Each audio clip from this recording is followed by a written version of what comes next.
台大病院最近發生一件真不幸的死亡事件，這是有感染肺炎的病患到急診要就診，但是病患人數太多，這婦人人啊，煞總等12天哦，攏等無病房，最後不幸死亡哦。台大病院就進一步回應啊，這個月急診的人數啊，確實是過去1年半以來上懸的數量啊。所以以後提出了3個方法，希望會當提高這個病房上轉率，讓需要的病人馬上有病床使用啊。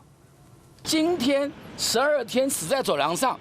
那麼危急，都在急救了，在那個急診室的走廊上，你為什麼不給他一個病床？真的一個病床都沒有嗎？台北市議員鍾小平真激動，因為朋友的家屬在急診室等了2禮拜，等無病床，不幸過身。那因為一天一天的嚴重嘛，那家屬每天打電話就找我，到第10天，我就帶着我的助理那個楊先生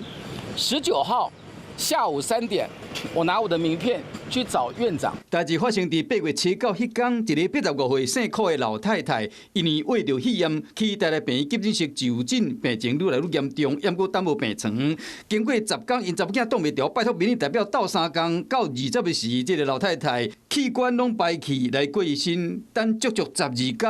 結果嘛是無病床。不尋常啦，哈，不是這個應該不至於發生這種事情才對。固定幾家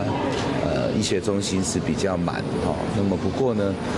後床的情形都比去年是較少的。連衛福部長嘛唔敢相信，台大病院進一步解釋講，已經加開急診後床的病房，差不多有20張的病床，對了留院觀察超過72點鐘病患，賣提高監測的頻率，而且鼓勵家屬出院提高病房的就轉率。到本院急診就診的病人的案量數